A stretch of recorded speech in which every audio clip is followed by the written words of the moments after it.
एक छोटे से गांव में, जिसे लोग देवनगर कहते थे, वहां एक बरसों पुराना सूखा पड़ा कुआं था। गांव के बड़े बुजुर्ग हमेशा बच्चों को उस कुएं के पास जाने से मना करते थे। उनका कहना था कि वह कुआं शापित है और जो कोई भी रात के समय उसके करीब जाता है उसे अजीबोगरीब आवाजें सुनाई देती है। विकास अपने दोस्तों से शर्त हार गया। शर्त यह थी कि उसे रात के ठीक 12 बजे उस पुराने कुएं के पास जाना था और वहां से एक पत्थर उठाकर लाना था, ताकि साबित हो सके कि वह डरता नहीं है। रात के 12 बजे चारों ओर घना अंधेरा और सन्नाटा था। सिर्फ झींगरों की आवाजें आ रही थीं। विकास डरते डरते कुएं के पास पहुंचा।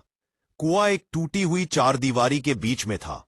जैसे ही वह कुएं के पास रुका, उसने महसूस किया कि वहां की हवा अचानक ठंडी हो गई है, भले ही गर्मी का मौसम था। विकास ने हिम्मत करके कुएं के अंदर झांका। वहां अंधेरा इतना गहरा था कि कुछ भी दिखाई नहीं दे रहा था। तभी उसे कुएं के गहरे शून्य से एक दबी हुई फुसफुसाहट सुनाई दी। आवाज ऐसी थी जैसे कोई पानी में डूबते हुए मदद के लिए रो रहा हो। विकास का दिन तेजी से धड़कने लगा। उसने अपनी जेब से टॉर्च निकाली और कुएं के अंदर रोशनी की।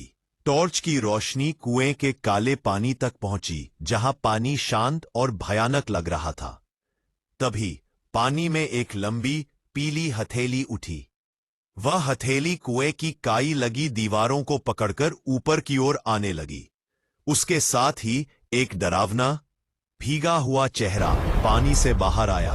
उस चेहरे की आंखें सफेद थीं और बालों से गंदा पानी टपक रहा था। उस भयानक चीज ने धीरे से अपना मुंह खोला और उसकी आवाज फुसफुसाहट से बदलकर तेज चीख में बदल गई। तुम मुझे बुलाने क्यों आए? विकास इतना दहशत में आ गया कि उसके हाथ से टॉर्च छूट गई और कुएं में गिर गई। वह चीखता हुआ वहां से भाग खड़ा हुआ।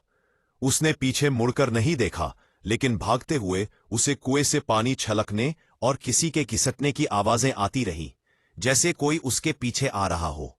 विकास जब अपने दोस्तों के पास पहुंचा तो उसका रंग पीला पड़ चुका था।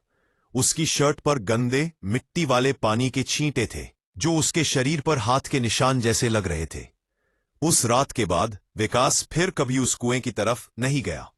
उसने अपने दोस्तों से कहा कि गांव के लोग सही कहते थे, वह कुआं शापित है और उसके पानी में कोई भयानक राज दफन है। गांव वालों ने भी उस कुएं के चारों ओर एक मजबूत दीवार बना दी, ताकि कोई और कभी उस कुएं के करीब न जा सके।